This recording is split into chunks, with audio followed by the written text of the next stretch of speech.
Oi pessoal, meu nome é Cláudio, nós somos o Vamos Combinar e hoje nós vamos falar um pouco sobre a minha profissão aqui no Canadá, técnico de usinagem CNC.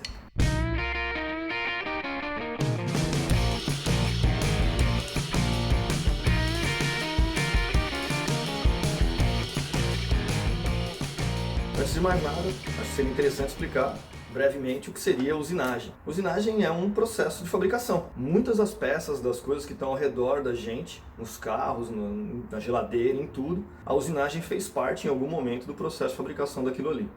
E é onde eu venho trabalhando durante toda a minha vida. Já uma máquina de usinagem CNC é uma máquina automatizada, onde é desenvolvido um programa no computador e essa máquina lê esse programa e fabrica a peça, usina a peça automaticamente.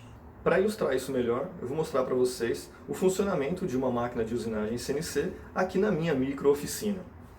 Bora dar uma olhada como é que é isso.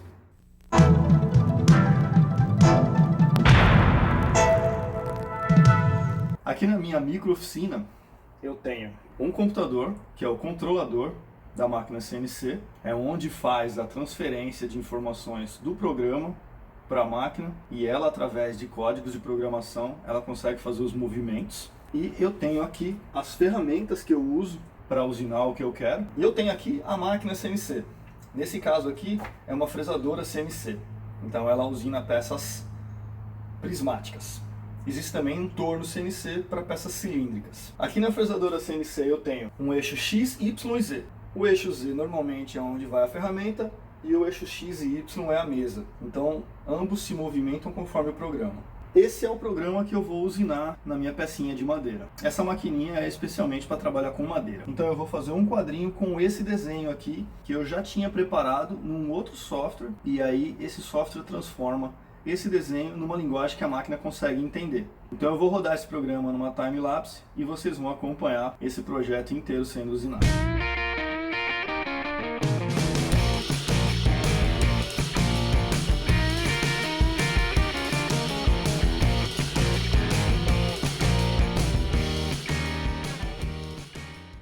E como foi minha carreira antes de chegar aqui no Canadá? No Brasil, eu sempre trabalhei com usinagem. Tudo isso começou quando eu tinha 14 anos e entrei numa escola profissionalizante em São Paulo chamada Senai. E eu estudei nessa escola por 2 anos. Depois que eu me formei, eu fui para a indústria e aí eu comecei a ter interesses por algumas áreas. Uma delas era desenhista mecânico e projetista de ferramentas. Eu fiz o curso de desenho mecânico, me formei projetista de ferramentas e aí de lá para cá eu fiz vários cursos até me formar em engenheiro mecânico. Durante todo esse tempo eu trabalhei como operador de máquina, programador CNC, inspetor de qualidade, trabalhei na garantia da qualidade, trabalhei com desenvolvimento de processo de fabricação, até a minha última função no Brasil, que foi de engenheiro de métodos e processos. Depois de ter finalmente conseguido trabalhar como engenheiro de métodos e processos, que era a minha meta, eu consegui avaliar todas as funções que eu já tinha trabalhado na minha vida e eu cheguei à conclusão de que o que me dava mais prazer, o que me dava mais alegria era operar a máquina e fazer programas CNC para essa máquina. E quando nos mudamos para o Canadá, a minha meta era encontrar uma vaga como técnico de usinagem CNC, que é o que eu mais gosto de fazer mesmo. E quando nós chegamos aqui em Toronto, a partir do 3º mês, eu já estava trabalhando na minha área, na profissão que eu gostaria e do jeito que eu gostaria. Nós vamos deixar em algum lugar aqui na tela o card do vídeo de como foi o processo seletivo dessa primeira empresa que eu trabalhei aqui. E eu só comecei a trabalhar no 3º mês desde que nós chegamos aqui, porque o processo seletivo foi longo. Porque se não fosse longo, no 1º mês eu já teria começado. Bom, acho que o mais interessante agora seria eu contar como está sendo a minha experiência de trabalho aqui no Canadá. Bom, aqui tudo é novo para quem chega e não seria diferente na indústria. Algumas coisas são bem diferentes do que eu já estava acostumado a trabalhar no Brasil. Algumas particularidades técnicas eu tive que me adaptar e essa adaptação foi bem trabalhosa. Como por exemplo, durante minha vida inteira eu trabalhei com uma unidade de medida em milímetros. Chegando aqui, eles trabalham em 90% dos casos em polegada, mas também em milímetro. E aí o grande desafio é, mentalmente, trocar de uma unidade de medida para outra, porque a máquina está configurada em polegadas, mas os desenhos estão em milímetros. Os instrumentos de medição são em polegada. Então a calculadora é um instrumento que a gente mais usa dentro da indústria. Um outro detalhe que me deixou assombrado quando nós chegamos aqui é que quem trabalha nessa área, assim como em várias outras, precisa ter as suas próprias ferramentas e instrumentos de medição. E alguns instrumentos não são baratos. Lá no Brasil, a empresa fornece isso. Você não precisa ter instrumento nenhum. Inclusive, em algum lugar aqui da tela vai ter um card sobre o vídeo do canal falando sobre isso. Um outro desafio que eu tive aqui também é relacionado ao inglês.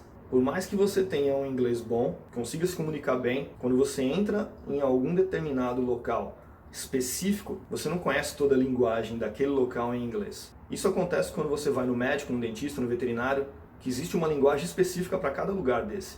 E não seria diferente dentro da indústria. Então, os termos usados na indústria foram outro desafio bem grande para mim. Além do que, também tem a diferença cultural e pessoal, porque no Brasil, na maioria dos casos, nós trabalhávamos com brasileiros. Então, a linguagem é a mesma, a forma de se comunicar é a mesma, às vezes as gírias são as mesmas. Agora aqui, nós trabalhamos com pessoas que vieram do Sri Lanka, da China, da Índia e os próprios canadenses. E todos eles têm que se comunicar em inglês. E cada pessoa vindo do seu país fala inglês de uma forma. Então muitas vezes você não entende, não porque você não sabe a língua, mas porque as pessoas falam inglês diferente. E no Brasil a gente tem esse jeito mais amigável, mesmo não conhecendo as pessoas. A gente tem o hábito de cumprimentar, dando a mão, dando beijo, abraçando. E aqui é um pouco diferente. E eu cheguei com o meu jeito brasileiro. E eu senti uma certa restrição das pessoas. Mas mesmo assim, em alguns casos eu ainda continuo com o meu jeito brasileiro. Porque eu não posso deixar de ser brasileiro. Se eu deixar de fazer isso, eu vou deixar de ser quem eu sou. Até agora, eu já trabalhei em 3 empresas aqui. E o principal que eu senti é a confiança. Não a confiança como pessoa, mas a confiança como profissional. Porque a impressão que eu tenho é que quando você não consegue se expressar perfeitamente na língua, no caso aqui o inglês, dá a impressão de que eles acham que você não conhece nada a respeito do assunto. A forma como eles interagiram comigo foi como se eu não conhecesse nada. Um exemplo é explicar como faz uma planilha no Excel. E ao invés deles perguntarem, você sabe usar o Excel? Não, eles falam de uma forma como se você não soubesse, nunca tivesse tido contato com um computador. Eu sei que algumas pessoas vão estar perguntando se esse mercado é aquecido ou não. Para você que trabalha com usinagem e tem vontade de ir para o Canadá, eu não sei a respeito de todo o Canadá, mas na região da Grande Toronto, a demanda é muito grande. Eles não têm profissionais suficiente para a demanda de trabalho que eles têm aqui. Vamos falar um pouco da média salarial. Essa média salarial ela varia muito, mas ela fica, ao que eu percebi, entre 18 e 35 dólares por hora. Isso tudo vai depender do seu currículo, do seu conhecimento e do tempo de experiência que você tem. E a experiência brasileira conta muito, porque eles entram em contato para pegar referência profissional. A primeira empresa que eu trabalhei aqui, eles me pediram 3 referências. E eles gostariam de ter 3 referências de gestores que eu tive. Líderes, supervisores, encarregados, gerentes. E eu pensei, eu vou dar 3 nomes que eu conheço e eles não vão ligar. É só para ver se eu tenho mesmo, né? E eles entraram em contato com os 3. E eles mandaram um questionário para as 3 pessoas. E o processo seletivo só foi concluído quando a última pessoa, depois de 1 semana, entregou o questionário. Alguém poderá perguntar também se precisa de inglês fluente. Inglês fluente é uma questão muito delicada, porque inglês fluente é muito abrangente. Você pode ser fluente em uma área e nada na outra. Então você precisa ter um inglês onde você consiga se comunicar, receber a instrução e executar a tarefa que você precisa fazer. Para isso, saber os termos técnicos da área que você vai atuar é imprescindível. Então, se você tem um planejamento de vir trabalhar na área de usinagem aqui no Canadá, já faça um estudo particular sobre termos técnicos dessa área. Os requisitos mínimos para conseguir uma vaga como essa aqui no Canadá, na minha experiência, o que conta é a comunicação em inglês, que muitas vezes eles até colocam na descrição da vaga, boa comunicação em inglês, verbal e escrita. Se você tem algum curso similar ao que eles têm aqui, porque eles também têm um curso como esse do Senai, eles também têm um curso aqui num college, que é de Machinist, e esse curso, algumas empresas só contratam se você tiver esse curso, eles não querem nenhum similar. Então tem algumas vagas que são para quem tem esse certificado. E o principal o tempo de experiência que você tem na função. Para as vagas com salários melhores, normalmente eles pedem experiência de 5 a 10 anos. E para os menores salários, experiência de 1 ano já tem vaga disponível. Com a minha experiência que eu tive aqui, eu posso deixar algumas dicas para quem procura emprego nessa área no Canadá. E atenção, se liga aí que é a hora da revisão. Primeiro, ter o mínimo na língua inglesa, para poder receber a informação e se expressar de uma forma precisa. Segundo, ter um bom relacionamento com os gestores das empresas que você trabalhou no Brasil, porque eles serão muito úteis na hora de uma referência. Terceiro, humildade. Não importa quanto tempo você tem de trabalho, não importa qual a sua experiência, você todo dia tem algo a aprender. E quando você for interagir com uma pessoa, ouça mais, fale menos. Porque você vai absorver, você não vai criar uma resistência da pessoa e você vai ter muito mais a ganhar do que se você quisesse mostrar o seu trabalho, mostrar o seu conhecimento logo de cara no momento que você estaria aprendendo.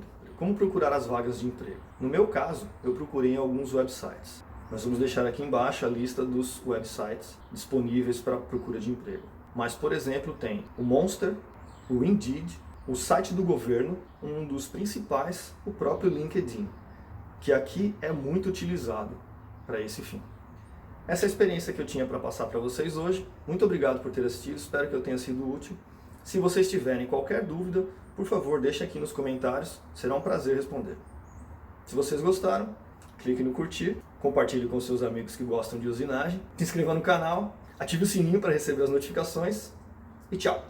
Conta pro pessoal como foi a sua primeira entrevista em inglês para uma vaga de usinagem. Alguns vexames acontecem na vida da gente, né?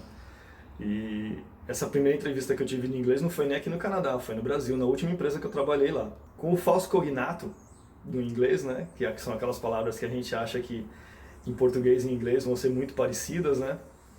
Eu não sabia como falar acabamento. Olha só, uma pessoa que trabalha em usinagem não sabia como falar acabamento em inglês. E eu meti um acabament. E não tem nada a ver com acabamento. Por sorte, eu tive um anjo da guarda, que foi meu mentor, o Mark Atarola, que estava do meu lado, e ele me ajudou, falou finishing. Aí eu falei, yes, finishing. Sorry. Na verdade foi um vai que cola, né? Não sei a palavra, vou mandar um acabamento vai que cola. E colou, eu trabalhei nessa empresa por 9 anos. Putz.